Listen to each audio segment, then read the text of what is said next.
Hello, hello. Welcome to Creativity-Hive's weekly program.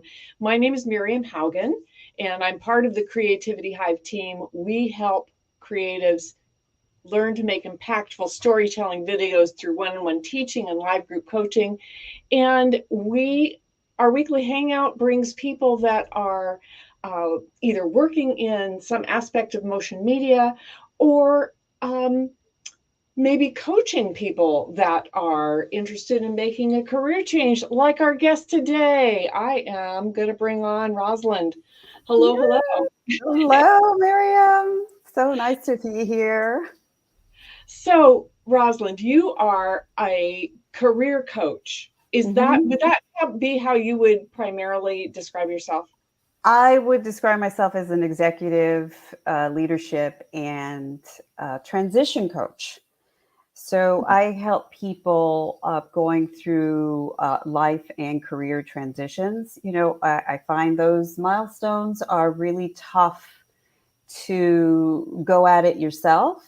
And when I started in the entertainment industry, TV, film, voiceovers decades ago, and I just didn't see a lot of people like me in my world that could help me in those transitions. So I leveraged all of that career capital. I was a professional temp for a very long time while I was waiting for my next gigs. And so that's how I got all of my corporate positions. I used to negotiate all of the time and the salary so I can go to my auditions, and it worked out really well because I did my job so well, and I was able to still go and you know pursue that passion that I had. So, and by the way, I still do my craft.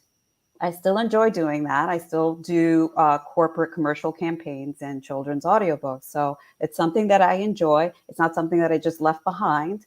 It's just I do it when, I can. But you were a temp in the corporate world. Yes. Yes, And I so was you a were temp. making all kinds of contacts. That sounds that Correct. and Correct. you were net And oh my gosh, Miriam, acquiring so much experience yes. because I cannot tell you I was working like Fortune 100 and Fortune 500 companies, and I would go on assignment for sometimes 6 months, sometimes four, sometimes 2 weeks. And I began to gather all this experience because you do have something. And so after all those years, I was just going, I think I could like leverage all of this. What am I going to do with all this? It's like having like this bag and you're going, okay, how do I unpack all that? So I just decided, okay, I had a problem, just trying to make those kinds of transitions, especially when you're creative and you have all these like corporate people and they think differently than we do as so to speak, and so it was just difficult to try and mesh those two together, but I managed somehow to do that. And so now I feel like I have all of that experience to help those other people. And because I had that experience, I think I've had like I know like 10 industries pretty well. I worked on Wall Street as well. So Oh, look yeah. at that. Wow. Yeah. Wow. And I've worked in Europe and LA and New York and, and now in Florida. So yeah. So, wow, working as a temp has its benefits, doesn't it? They get to try you out, you get to try them out, and you get this wide variety. You aren't stuck with um, No, a that's the company that you're going, oh boy, this is not a Oh good my gosh. I can't tell you how many times you're just going, okay, when is this assignment over? fit. Right. I can imagine. I have not done that. I have not done Oh that. my gosh. And We I have would, spent our entire adult life, my husband and I, basically being self-employed. And so I would be a terrible employee, I think, just really oh my awful because I'm used to calling my own shots, you know?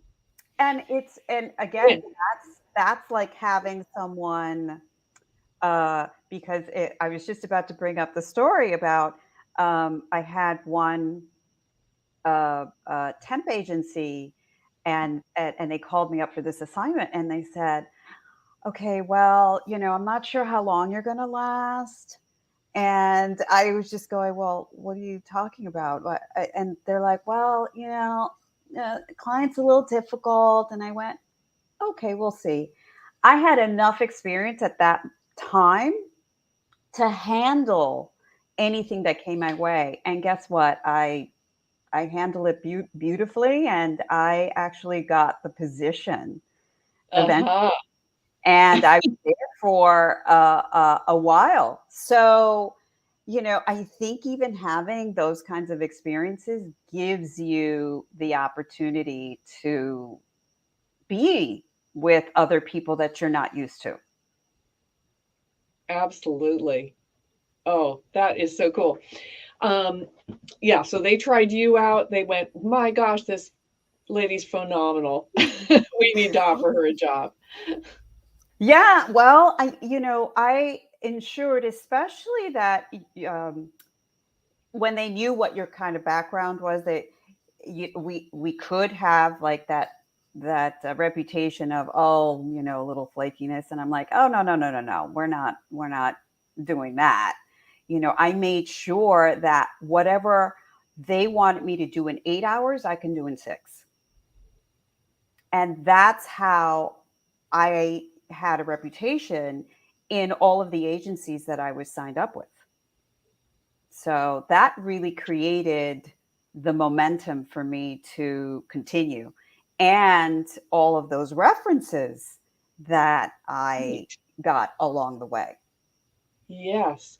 So you were signed up. Okay, now I'm going down a little bit of a rabbit hole, but I'm curious. You were signed up with multiple temp agencies.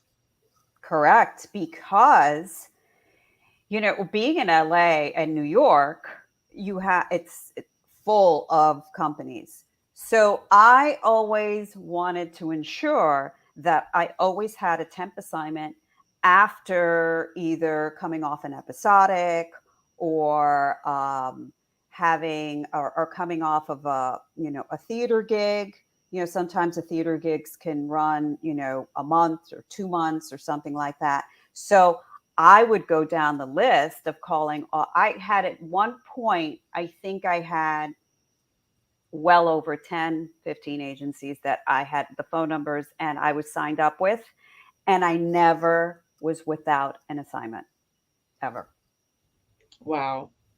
And that's if So you wanted you, to work. yeah, so you would, let's say you were on a theater gig and you did that Hmm. and it ended, then would you be start calling the agencies and say I'm Yeah, available? absolutely. I'd call them the week before I'd arrive from home. Yep. That's exactly how I would do it. And either check in was usually like Friday mornings or Friday, around that time before the lunchtime. And you can just call them and say, hey, I'm available for Monday. And most of the time I'd have something going on. So I never wanted to be, at the point where, oh my gosh, I'm not sure what I'm going to be doing. I was always staying curious in how can I better myself somehow. And whether that was, so I had the assignment during the day, and I would go to class maybe at night, or acting class at night, or when I went back to school, I would go to class at night. So I always had something going on. Awesome. So tell me about your coaching it looks like you do a lot of different kinds of coaching, really, but you're Yes, mostly with the career. focus. When you say executive coach, Hmm. you're talking about top level C CEOs suites. and that sort of thing, or the top Correct. executives. Correct. And they're either in a transition of some sort. They're looking maybe for their next place, or they're looking to see if something's viable, or they're all coming in with different through different avenues. And so what I try and do is to strategize with them and see what's going to be the best option. Also, we have to look at branding, and they might have to be Branding. personal branding. We might have to rebrand them. They might, and some might want to, they might not want to be so much in that C-suite. They might want to just come down just a little bit because they want less responsibility. Mm-hmm. So that's where that rebranding is going to come in. It's not leaving that behind. It's just retelling the story, so to speak. And and stories are like, that's what everybody wants Yeah. to hear. Yes. What is your story? And right, you want to tell the story that is true to you, that's authentic, but also is going to appeal to the audience. And the audience in Correct. this case would be that next potential employer. Correct. Correct. And that rebranding is very, very important, because it's the it's the point from where you're beginning again. These are all these transitions are end beginnings and endings. You're ending something and you're beginning something else. So when you're retelling your story, you have to know, yes, you are the protagonist, but now you're in a different, you're wearing something different. So, okay, have you ever have you had have you had an opportunity to counsel somebody who was maybe in more of the tech field? You know, Uh, like a video editor, for instance, or well, yes, and media, is especially, because that could take a lot of forms. But when we look at, when you're looking at either transitioning or anything, and especially with media and video, technology is constantly changing. So, these are like the top three things that we could look at. And the first thing is, really get clear on the why. What is your why? What is that purpose? What are we looking at first? Is it because, we get stuck on something and you just can't pinpoint what that something is. You're just like, I don't know. There's something, I don't know, missing. I'm not sure. So, if you ask the question, why making that transition is going to make your life better. So if you can answer that clearly, is it more, do you need more stability? Do you want more money? Is there something that's not challenging enough for you? So getting clear on that why, that leads into the next step.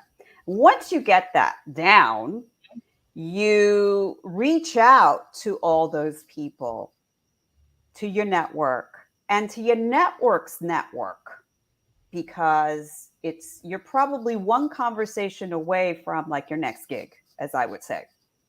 So reaching out, as we would call them, informational interviews. They're like kind of like coffee meets. right. Okay. That, and or even if you could get a mentor, because I have to tell you, that's a plethora of information, the good, the bad, and the ugly, that you're probably going to get. Or is it, what can you expect, or what is expected of you? What are the skills that you're going to need? And there might be information in there that once you gather all that, Miriam, you might look, step back and go, oh, wait a minute. This isn't really what I want after all. Yeah. Yeah. Right? I'm sure you've had those moments in your life. You scratch your head and you go, I thought this is what I wanted, but no. So once you have all of that information and you've spoken to all these people, then you have to put some kind of action plan together. So if you put an action plan together, yes, you can have these broad goals, but you might get overwhelmed with that. And then guess what? You might not do anything because they're just so big and you can't tackle them. Mhm. You're not going to give a baby a full-fledged dinner, right? A Right. toddler, because they just can't ingest it. So we can't do that either with like these huge goals and then, expect that we're just going to, tackle them. You know, take it into small chunks, because with that you could at least, what can't be managed can't be measured. You can track your efforts, and that might give you the momentum to keep going to the next goal. So those are the things that, when I begin with an executive and really they're going from this, thing to this really different thing. Okay, now wait a second. Let's, I'd say, whoa, Nelly, okay, let's just get our whys down and let's see what we need and what we don't need. Okay, so the three tips. One Mhm, is, mhm. what is your why? Figure that out. Two is, tell Informational me, interviews, informational interviews, networking, mentors, networking, mentors. Well, is mentors. that all combined in the number two? Yes, Is you getting can mentors? combine. Mhm. Correct. You can combine, but I say gather the information from all these people, Right. because, as we discussed, you might find something out that, ooh, doesn't it touches a Yeah. nerve and you're done. Yeah. That's just my father-in-law, bless his heart. He's passed away, but he thought he wanted to be an accountant at one point. Oh And then wow. he realized that that involved sitting inside at a desk all day. And thankfully he realized that that was not for him, that he needed to be out in the fresh air and more active. So, And and let me just say this, being an accountant, it's a more introvert kind of uh, path. And for people that like to be outside, like to have that, connection with people, that's kind of hard to be right. sitting at a desk. So yeah, no, I'm glad he didn't do that. Right. And the third Yeah. tip is having the action plan. Action plan, of course. I'm going to do this and then I'm going to do that. And then, of course, the fourth would be actually act on the acting action plan, right? Exactly. But we talked about before we came on, about passion, and as creatives, we have a passion to either tell the story through video or media or theater or audiobooks, or there's so many ways to tell that story, or writing, and we we just we end up going, well, sometimes passion doesn't pay the bills. We have to be Right. realistic. And so what I say, to my clients is that we got to get to that first. Okay, if that is a huge issue, you have to attend to that. You can't ignore the financial aspect of it. And those steps that you do, the three tips, you can do that when you're not under pressure. Like, you don't have to be financially, trying to, save the money, and you could do this anytime. So you're not putting so much pressure on yourself. So when we, talk about, that passion is staying curious, because I have to tell you, I had a passion for my craft. I was a child actor, and I went all the way through, loved every minute of it. And I had, a scholarship to Lee Strasberg, and, very few people can even get that nowadays. And I was just fortunate to get all these things along the way, but I stayed curious. That is the number one thing. Keep an open mind and stay curious, because you don't know what you're going to stumble across in your next step. So Absolutely. I heard uh, it was I think it was a TEDx talk. I'm not sure. It was Elizabeth Gilbert on don't follow your passion. And it was so true. It's follow your curiosity, because you don't I know love it. what's going to come up, what's going to happen. Here's what I think, and it's just so true. Change is inevitable. It's going to happen no matter what. You can't stop it. Growth is optional. So I staying love it. curious makes you grow. And I would imagine that some of the people that you have served in your coaching career have been uh, maybe finding themselves at a crossroads not by choice. Oh yes. And that's very traumatic. And, I I will tell you yes. By firsthand experience, I can tell you it can be traumatizing, and to the point where it's debilitating. And yes, I've been there. Personally, I have been there. I know what that's like. And when you're younger, sometimes you may not feel that you're as equipped. Everyone is equipped. It's just finding that support system and digging down deep and bringing yourself back up. And that is very difficult for some people. It's not easy, I will tell you, but seeking that kind of help, sometimes, you need, clinicians to help. hmm, Yeah, and you might need clinicians and coaches, because right. I've had both. So I know, and especially it.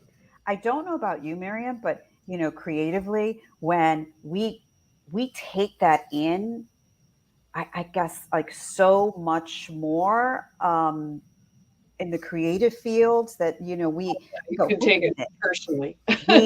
oh gosh, we do, Yeah, because it's the creativity is really a personal thing. right. It's a part of who you are. Um, yeah, and a personal rejection.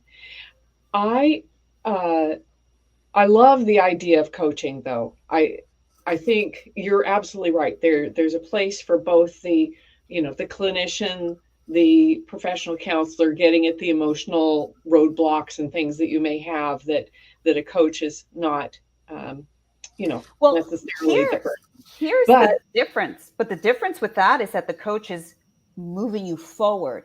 yes, The clinicians are dealing with all the past issues. yes. And I love the idea of, first of all, a practical. I was telling you before we started that I'm kind of I really am a pretty practical person, even though I'm in a very creative field. I do I want every all these creatives out there to be making a living at what they're doing, and actually Absolutely. not no starving artists here, please. But No. um, uh, so I just we need to be practical, and I love the fact that you give action plans. Coaches give action plans. This is what I want you to do this next week. You're going to do this and this and this. Okay? Is that your assignment? Are you okay with that assignment? Well, you're right, and we can strategize. And Mm-hmm. there's also a part where you come up with that stuff. I can say what I think, but Right. that may not sit well.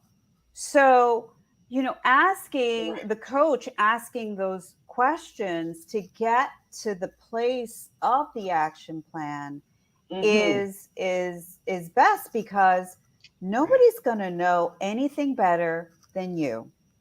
Yes. No I one. had a business coach once who would give he'd walk in the door and he'd immediately say start giving me assignments. And I was going, whoa. Too much. He says like by tomorrow you'll have this done, right? And I'm going, that's more than I could do in a month. Yeah, so imagine if he would have walked in and said, "So, what do you got going on today?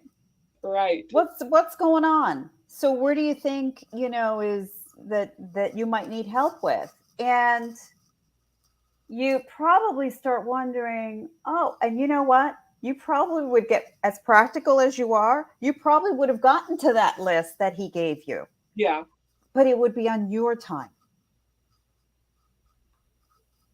absolutely.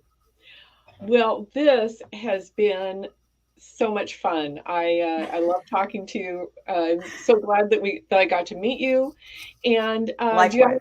any parting? Oh, how do people get a hold of you? That's Oh, the okay. oh, I I should have can always mentioned. be found on LinkedIn under Yeah. my name, Rosalinde Rosado. I have Okay. my own, I operate my own company, Your Launchpad. And I came up with that name because I felt like whatever transition that you are going through, you're going to just launch. You're going to bounce off whatever it is, whether it's an idea, it's a pathway, it's like you're bouncing off, and it's a so I'm the pad to bounce off from, and that's how I developed that name. That's a And great.